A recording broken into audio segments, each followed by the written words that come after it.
Salam sehat untuk kita semuanya.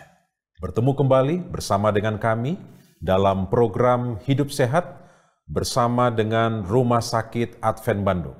Saya Hoknir Silutonga, jadi host dalam program Hidup Sehat ini akan membahas dan memperbincangkan dengan narasumber kita seputar kehidupan kita sehari-hari agar kita memiliki kehidupan yang lebih baik, yaitu hidup sehat yang seutuhnya.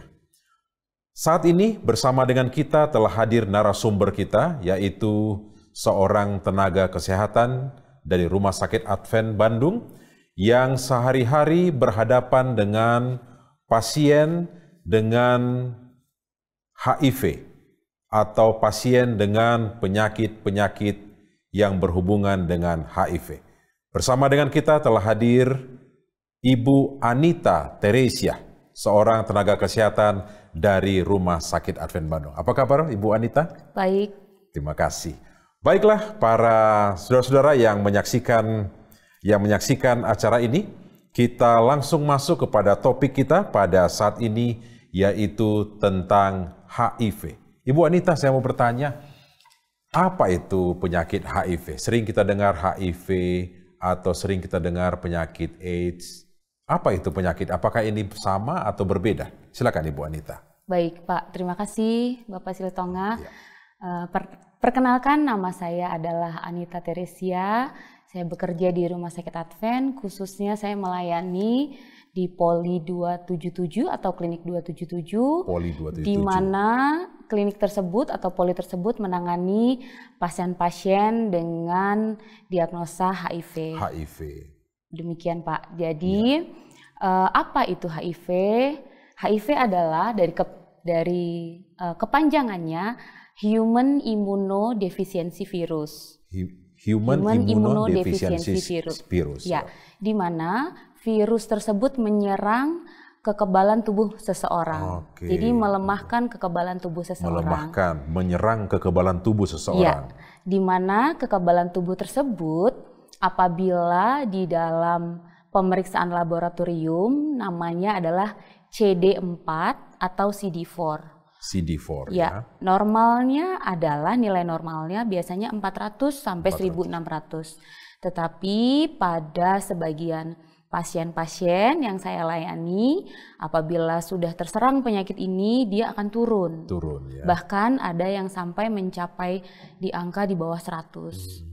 Itulah HIV. Setelah sekian lama itu maksudnya, jadi tadinya normalnya 400, tapi kalau sudah HIV biasanya bisa sampai 100. Ya, bisa sampai turun. Oke. Bedanya apa ya dengan apakah ini sama atau beda dengan AIDS? Nah, HIV dengan AIDS. Ya, itu bagaimana Bu Anita? Itu pertanyaan yang kadang-kadang saya juga tanyakan Pak kepada pasien-pasien yang datang. Apakah Anda tahu apa bedanya HIV dan AIDS? Tadi yang pertama, HIV adalah virusnya. Ya. Kalau AIDS adalah kumpulan dari gejala-gejala penyakit yang menyerang orang dengan HIV. Jadi ada sebutan, Pak. Apabila seseorang sudah terkena HIV, belum tentu dia AIDS. Oh begitu. Jadi orang yang HIV belum tentu AIDS. Belum tentu AIDS kalau dia berobat. Kalau dia berobat, menjaga kesehatannya, minum obat secara rutin. Bisa tidak AIDS ya, bisa tidak kena AIDS. Tapi kalau tetap ada HIV-nya. Iya. Kalau orang AIDS itu sudah pastilah dia HIV. Iya, betul. Seperti itu Pak Silutonga bedanya. Jadi AIDS itu sekali lagi tadi kumpulan dari penyakit-penyakit karena HIV, begitu ya? Iya, oleh karena virus tersebut. Ya, betul. Jadi bisa bermacam-macam berarti ya, bermacam-macam. Jadi HIV ini bisa saja kelihatannya orangnya tidak ada keluhan, begitu, Bu Anita? Betul. Jadi di beberapa pasien virus HIV ini untuk dari pertama dia tertular, 3 bulan setelah dia tertular di 90% angka itu sudah akan terkena, tetapi belum akan ada gejalanya. Ya, gejala biasanya setelah 1 sampai 3 tahun muncul gejala kecil-kecil. Contohnya sariawan berulang, tidak sembuh, kemudian sembuh, tidak sembuh. Nah, seperti itu. Atau diare berulang. Diare berulang. Iya Pak, jadi diare kemudian diobatin sembuh, kemudian diare lagi sembuh lagi, seperti itu berulang-ulang. Itu gejala awal. Gejala awalnya ya, oke.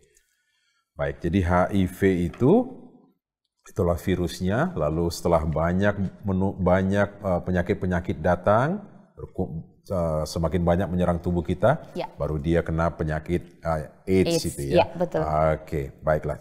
Makasih Ibu Anita. Ya. Selanjutnya saat ini kita ingin tahu kira-kira gejalanya apa ya Bu ya?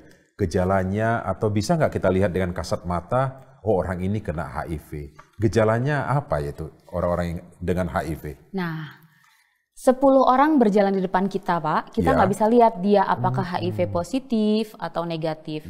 Memang hanya melakukan pemeriksaan saja, kita tahu bahwa dia positif atau tidak. Tetapi gejala awal, seperti tadi yang sudah saya katakan di depan, bahwa biasanya paling awal adalah seperti badan lemas, kemudian nafsu makan berkurang, diare yang hilang timbul, kemudian sariawan yang hilang timbul, itu adalah gejala awal. Seperti itu. Jadi ada nggak orang yang HIV tapi ini gejala-gejala ini tidak muncul dia? Ada juga. Ada juga ya. Jadi bagaimana kita bisa tahu ya orang yang jadi kita tidak bisa membedakan kalau tidak ada gejala-gejala ini ya. Seperti normal biasa aja gitu. Betul sekali. Begitu. Jadi Pak, kita sebagai tenaga kesehatan memang siapapun itu kita tidak boleh menstigma seseorang apabila dia memang tidak dinyatakan positif. Tidak dinyatakan positif. Ya. Hanya melalui dengan pemeriksaan darah saja dia dinyatakan positif atau negatif. Seperti itu.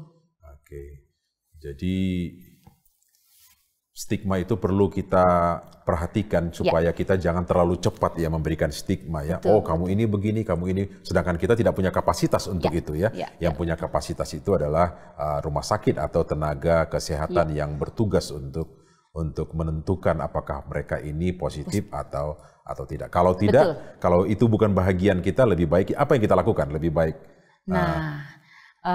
Itu sehubungan dengan stigma, Pak Silitonga. Jadi pun kepada seseorang yang sudah positif, memang bukan hak kita untuk menghakimi mereka atau menstigma mereka.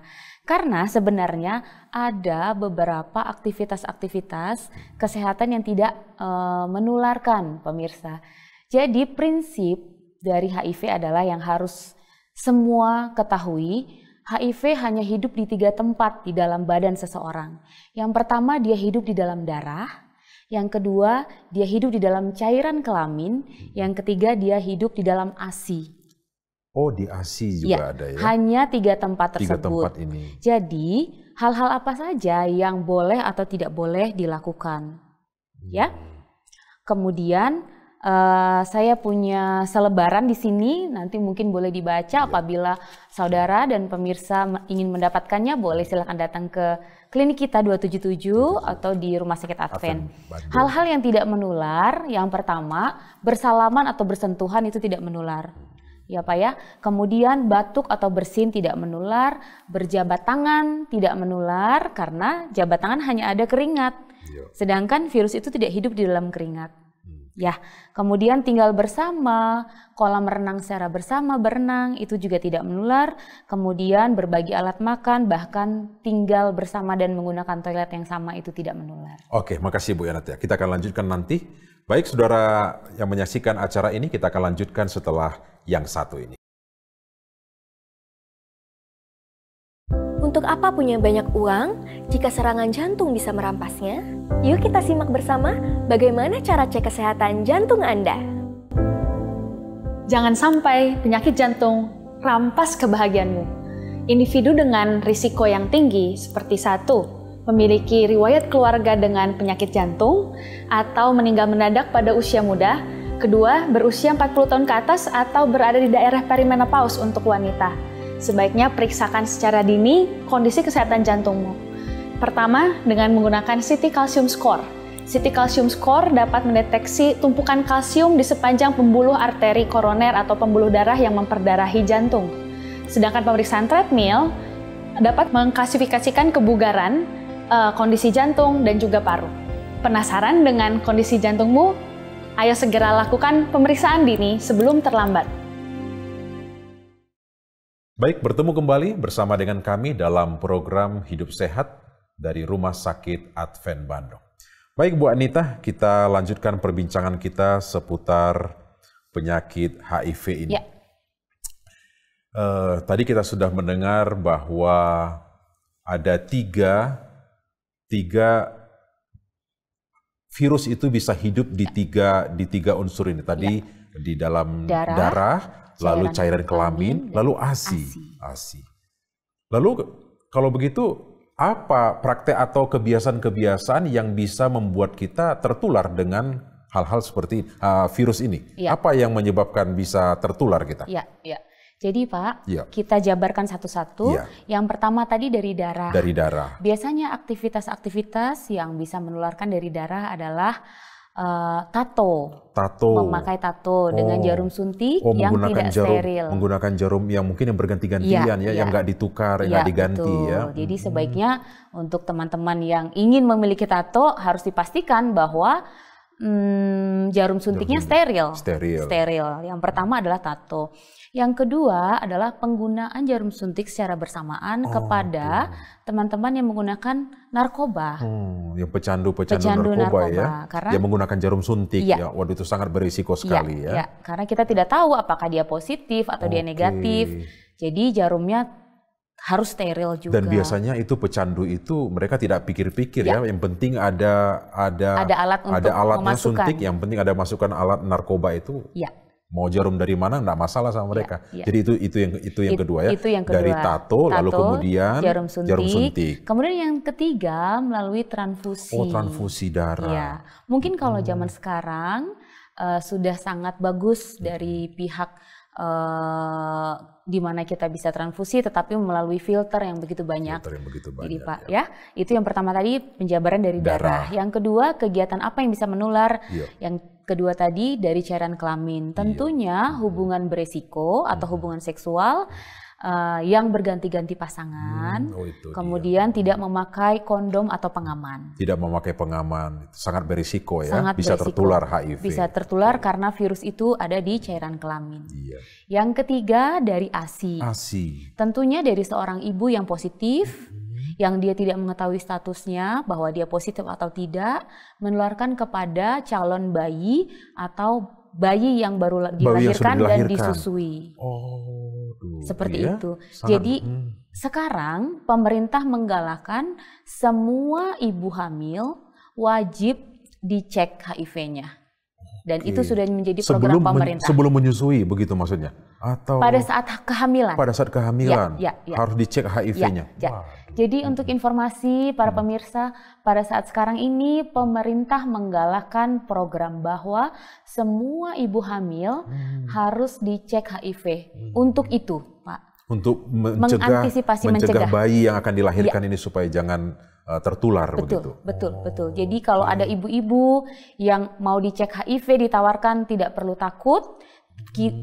Petugas kesehatan tidak mencari tahu penyebab apapun, tetapi ingin mencegah penularan dari ibu ke bayi. Iya, selama ini memang yang kita tahu hanya melalui darah dan juga cairan kelamin. Tapi sekarang berkembang lagi dari ASI ibu ya kepada anaknya, kepada bayi. Itu bisa menularkan, Betul. Jadi ibu-ibu diminta yang hamil atau yang mau merencanakan kehamilan dicek itu apanya, dites tes HIV-nya begitu ya.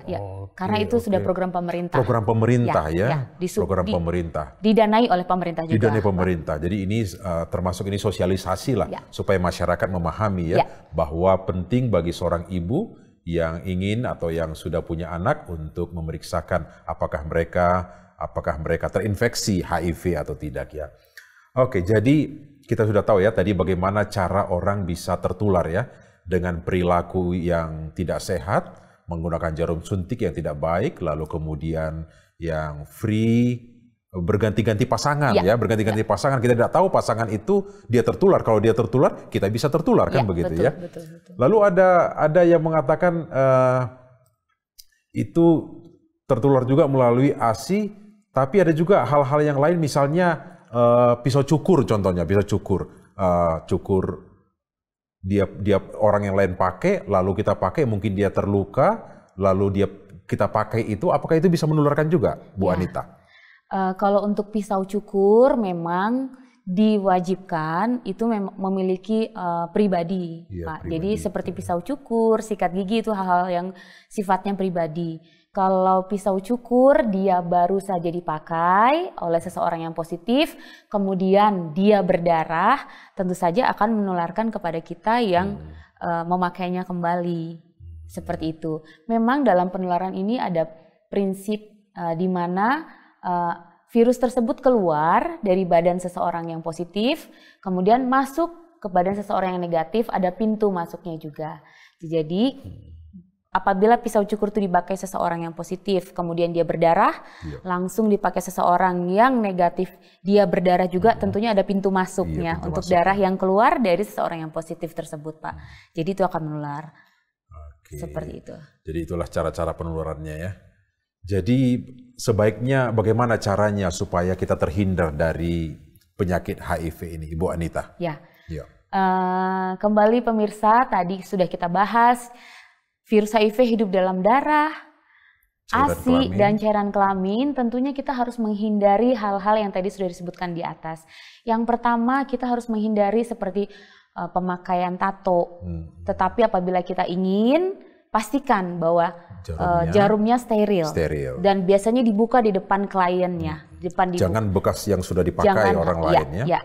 Seperti itu. Kemudian hindari penggunaan narkoba atau jarum suntik secara bersamaan. Tentunya itu hal-hal yang buruk untuk badan kita. Yang ketiga, sebisa mungkin hidup sehat supaya kita tidak mengalami sesuatu yang membuat kita harus ditransfusi. Seperti itu, Pak. Itu dari darah. Darah ya. Yang kedua dari cairan kelamin, tetaplah setia kepada pasangan kita. Pasangan resmi gitu ya. Seperti itu. Karena ada pasangan yang tidak resmi gitu ya. Iya, betul. Dan selalu menggunakan pengaman. Kemudian yang ketiga, ASI. Hindari atau pastikan status kita sebagai seorang wanita atau seorang ibu bahwa kita adalah bebas dari HIV atau negatif. Agar anak-anak tidak ada anak yang kita lahirkan tidak tertular dari ASI. Jadi kadang-kadang dilemanya adalah Pak, suster saya nggak mau dicek karena suami saya baik-baik saja atau saya baik-baik saja. Tetapi bukan itu. Yang kami mau adalah karena ibu sedang hamil, jadi ibu wajib dites. Kita tidak mencari tahu latar belakang seseorang, dia positif atau dia suami seperti apa-apa. Tetapi program pemerintah dipastikan bahwa ibu hamil semua wajib dicek HIV-nya. Jadi karena ibu lagi hamil, makanya ibu dicek, bukan karena suami atau latar belakang seseorang. Jadi kalau ibu itu yang hamil itu tidak bersedia, bagaimana ini, Bu Harus Anita? tanda tangan. Tanda tangan iya ya? Dong. Karena apabila pada saat bayinya lahir, kemudian terjadi sesuatu ternyata positif, tentunya itu sudah di luar dari jangkauan kita. Jadi prosedurnya dari rumah sakit ini bahwa ibu yang hamil atau yang mau melahirkan harus dites ya. HIV-nya ya. Oke, makasih Ibu Anita atas informasinya. Baik saudara, dimanapun saudara berada, kita akan lanjutkan program Hidup Sehat setelah yang satu ini. Untuk apa punya banyak uang jika serangan jantung bisa merampasnya? Yuk kita simak bersama bagaimana cara cek kesehatan jantung Anda. Jangan sampai penyakit jantung rampas kebahagiaanmu. Individu dengan risiko yang tinggi seperti 1. Memiliki riwayat keluarga dengan penyakit jantung atau meninggal mendadak pada usia muda. 2. Berusia 40 tahun ke atas atau berada di daerah perimenopause untuk wanita. Sebaiknya periksakan secara dini kondisi kesehatan jantungmu. Pertama, dengan menggunakan CT Calcium Score. CT Calcium Score dapat mendeteksi tumpukan kalsium di sepanjang pembuluh arteri koroner atau pembuluh darah yang memperdarahi jantung. Sedangkan pemeriksaan treadmill dapat mengklasifikasikan kebugaran, kondisi jantung, dan juga paru. Penasaran dengan kondisi jantungmu? Ayo segera lakukan pemeriksaan dini sebelum terlambat. Bertemu kembali bersama dengan kami dari Rumah Sakit Advent Bandung dalam program Hidup Sehat. Baik Ibu Anita, kita lanjutkan perbincangan kita tentang penyakit HIV ini. Baik, ada beberapa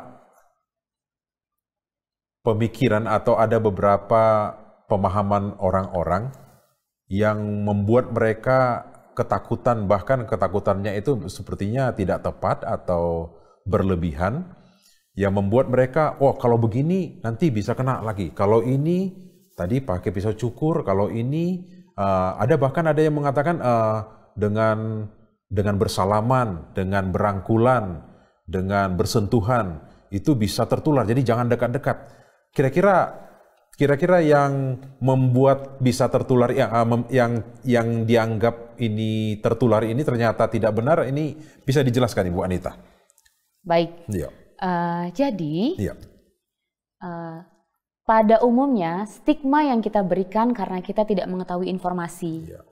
Demikian Pak Silitonga. Ya. Jadi dengan kita mengetahui informasi yang tadi sudah kita bicarakan di atas, kita akan tahu bagaimana caranya kita memperlakukan teman-teman kita, saudara kita, atau kenalan kita yang mungkin kita tahu dia seseorang yang terkena diagnosa HIV tersebut. Ya. Ingat, virus itu hanya ada di dalam darah, cairan kelamin, dan ASI. Tentunya bersalaman tidak akan menular. Kenapa? Karena badan kita hanya menularkan keringat. Tadi, adakah keringat itu virusnya? Tidak ada. Tidak ada. HIV tidak hidup di keringat, ya. Begitu ya. Jadi kalau bersentuhan lagi keringat, teman kita keringat itu tidak akan tertular ya. Karena memang dia tidak hidup di dalam keringat. Jadi aktivitas bersalaman, berpelukan itu tidak akan menular kepada mereka. Kemudian virus tersebut juga tidak hidup di dalam air seni ataupun kotoran kita. Makanya dikatakan tidak menular melalui menggunakan toilet yang secara bersamaan. Toilet umum berarti kita tidak usah khawatir menggunakan toilet umum ya? Ya, itu tidak akan ada karena virus tersebut tidak hidup dalam air seni kita maupun kotoran kita. Seperti itu. Jadi saudara-saudara dan para pemirsa semuanya, apabila ada seseorang dengan status tersebut, mari yang kita jauhi adalah penyakitnya, tetapi bukan orangnya. Orangnya adalah orang-orang yang perlu kita rangkul karena mereka tidak ada bedanya dengan kita. Mereka memiliki hak yang sama dengan kita, mereka manusia yang harus kita sayangi sama dengan seperti yang lainnya. Yang mereka perlukan hanyalah minum obat secara terus-menerus. Minum obat secara itu, terus-menerus. Bapak Silitonga. Memang untuk saat ini virus ini belum bisa disembuhkan. Virus ini belum ada obat menyembuhkannya ya. Tetapi bisa dikendalikan. Bisa dikendalikan. Ya, sama halnya seperti hipertensi, sakit gula, minum obat secara terus-menerus.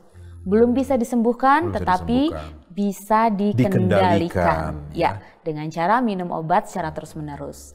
Apabila seseorang dengan HIV positif sudah minum obat secara terus-menerus, dicek kadar virus di dalam darahnya dan hasilnya sudah tidak terdeteksi, artinya bukan hilang, tetapi bahasa pada umumnya adalah berhasil ditidurkan. Oh, berhasil ditidurkan. Dan itu resiko penularannya sangat rendah. Oh, jadi yang berhasil ditidurkan itu resikonya berkurang begitu ya?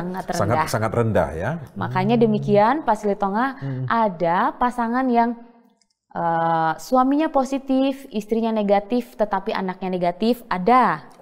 Suaminya positif, istrinya positif, atau bahkan suami istri tersebut positif tetapi anaknya negatif, ada juga. Ya? Karena itu tadi. Karena sudah ditidurkan ya. Karena mereka rajin periksa kesehatan agar terkendali ini HIV-nya begitu. Minum obat secara teratur kuncinya. Jadi kepada saudara-saudara semua sekali lagi jangan kita stigma mereka. Kita rangkul mereka karena memang hanya dengan pemeriksaan darah saja kita bisa tahu seseorang itu positif atau tidak. Tetapi hanya pandangan mata kita tidak bisa memastikan bahwa dia positif atau tidak. Demikian. Oke, makasih Bu Anita. Jadi kalau jangan takut lagi kalau bersalaman dengan orang yang dengan HIV juga tidak ada masalah. Tidak ada masalah. sama-sama berenang di kolam renang, Ya. tidak ada masalah karena tidak bisa hidup di cairan Iya, ya. iya. Oke, di air ya, Iya, di iya. air ya. Oke, Bu Anita. Jadi bagaimana kita memperlakukan mereka? Bagaimana kita memperlakukan mereka yang orang-orang yang kita tahu dia positif HIV? Apakah kita harus menghindar atau apa yang kita perlu lakukan bagi mereka? Ya. Menguatkan mereka. Ya, ya. Nah, itu tadi. Kalau kita tahu bahwa dia positif, kalau di poli atau di klinik saya, kami bersama-sama biasanya dalam 1 bulan sekali kita ada agenda bekerja sama dengan LSM, itu jalan di Tahura, ada jalan sehat, dan kita semuanya penderita HIV? Iya, ya, tidak semuanya. Ada juga yang concern dengan isu-isu ini atau petugas kesehatan. Kita tidak menjustifikasi mereka. Kita makan bersama dengan mereka. Tidak ada bedanya mereka dengan kita. Jadi, saudara-saudara, kalau kita tahu dia seorang yang positif HIV, mari makan bersama. Mari, tidak ada bedanya. Jangan takut. Ya, demikian. Karena mereka juga merasa tidak dijauhi ya, mereka itu bisa semangatnya bisa kembali ya.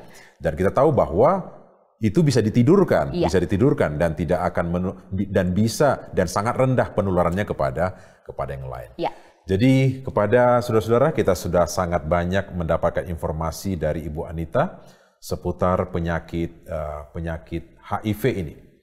Kita perlu menjaga kehidupan kita, menjaga kebiasaan-kebiasaan kita agar kita terhindar dari bahaya virus HIV ini. Dan bila mana ada teman kita yang positif HIV, mari jangan menjauhi mereka, kita rangkul, kita kuatkan mereka agar mereka bisa tetap semangat di dalam kehidupan kita. Sekali lagi Ibu Anita, terima kasih atas pembahasan yang sangat menarik ini. Mudah-mudahan kita semuanya memiliki kehidupan yang lebih baik dengan menjalankan program hidup sehat dalam kehidupan kita. Sampai bertemu kembali dalam program selanjutnya bersama Rumah Sakit Advent Bandung dalam program Hidup Sehat.